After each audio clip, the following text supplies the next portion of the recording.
حج فرض ہونے کے بعد 10 ذی الحج میں نبی کریم صلی اللہ علیہ وسلم نے ایک حج فرمایا. اس کے بعد 9 ذی الحج کو عرفات میں حضور نے خطبہ ارشاد فرمایا. اسے حجۃ الوداع کہا جاتا ہے. 9 ذی الحج کے بعد 12 ربیع الاول کو حضور دنیا سے تشریف لے گئے. 3 ماہ 3 دن دنیا میں رہے. 11 ہجری میں 12 ربیع الاول کو حضور دنیا سے تشریف لے گئے. 3 ماہ 3 دن حیات رہے. حج کی فرضیت کے بعد حضور نے ایک حج فرمایا 10 ذی الحج میں. حج آخر میں فرض ہوا. نبی کریم صلی اللہ علیہ وسلم 24 ذی القعدہ کو مدینہ منورہ سے روانہ ہوئے. جمعرات کے روز 4 ذی الحج کو مکہ مکرمہ اتوار کے روز حضور داخل ہوئے باب عبد مناف سے.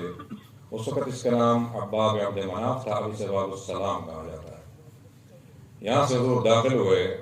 حضور نے عمرہ فرمایا. 8 ذی الحج کو حضور مینا میں پہنچے.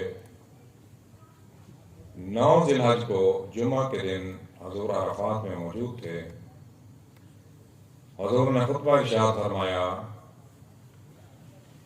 1.25 لاکھ صحابہ اس میں موجود تھے. 9 ذی الحج جمعۃ المبارک کے روز حضور نے خطبہ ارشاد فرمایا. حضور اپنی اونٹنی قصوہ پر سوار تھے. قصوہ عربی میں اس اونٹ کو کہا جاتا ہے جس کا کان کٹا ہوا ہو, اسے قصوہ کہا جاتا ہے. حضور نے خطبہ ارشاد فرمایا. حضور کے ساتھ اس وقت یہ ہوا کرتا تھا کہ مکبر ہوا کرتے تھے. جیسے حرم میں نماز ہوتی ہے, سمع اللہ لمن حمدہ امام کہتا ہے تو پیچھے ربنا ولک الحمد کی آواز آتی ہے. یہ مکبر ہوتا ہے, ساتھ ساتھ الفاظ کو دہراتا ہے. نبی کریم صلی اللہ علیہ وسلم کے بالکل قریب ربیعہ بن امیہ ابن خلف یہ موجود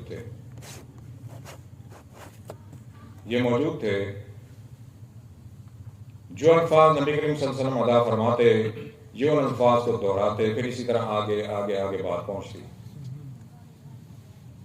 اور حضور ایک طرف پہلے دائنی طرف چہرہ انور حضور کا ہوتا تھا, الفاظ حضور ارشاد فرماتے, پھر سامنے, پھر بائیں طرف, اسی طرح آگے بات پہنچتی.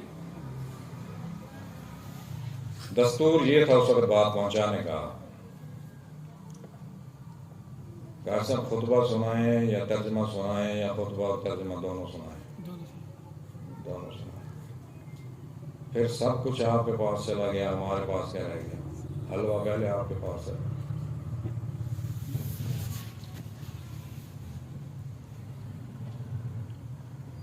حضور صلی اللہ علیہ وسلم نے فرمایا, یا ایھا الناس انی لا ارانی وإیاکم نجتمع فی هذه المجلس ابدا ان دماءکم واموالکم وآرادکم حرام علیکم کحرمۃ یومکم ھذا فی بلدکم ھذا فی شہرکم ھذا وستلقون ربکم فیسألکم عن اعمالکم الا فلا ترجعوا بعدی ضلالا یضرب بعضکم رکاب بعض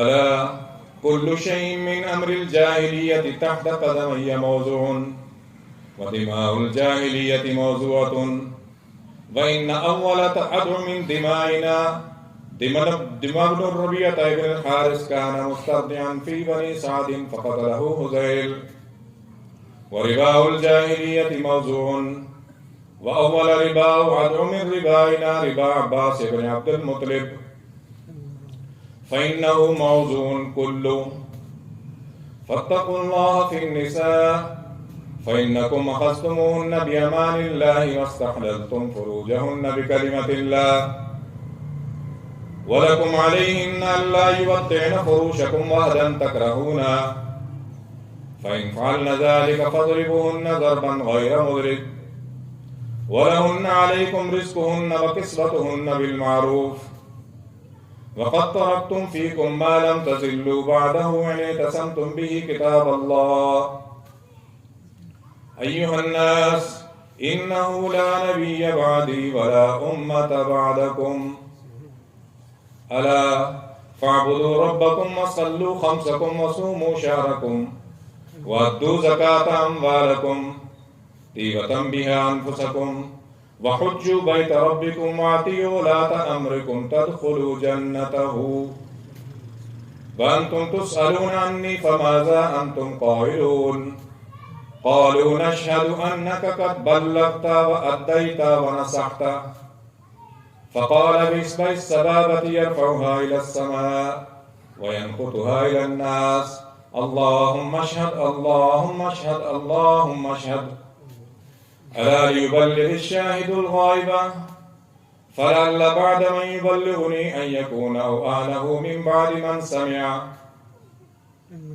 ألا لا فضل لعربي على عجمي ولا لعجمي على عربي ولا لأحمر على أسود ولا لأسود على أحمر إلا بالتقوى ألا كلكم من بني آدم وآدمكم من تراب صدق الله العلي العظيم وصدق رسوله النبي الكريم الأمين.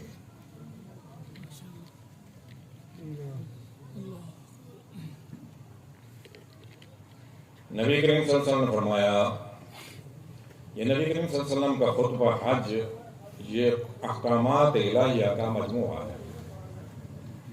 نبی کی 23 برس کی جو زندگی ہے وہ اس خطبے میں موجود ہے. حیات طیبہ پہلی وحی کے بعد نبی کریم صلی اللہ علیہ وسلم جو تکالیف شروع ہوئی اس میں طائف کا واقعہ بھی شامل ہے، ہجرت بھی شامل ہے، اس میں شیب ابی طالب بھی شامل ہے، کفار کی سختیاں وہ بھی شامل ہیں.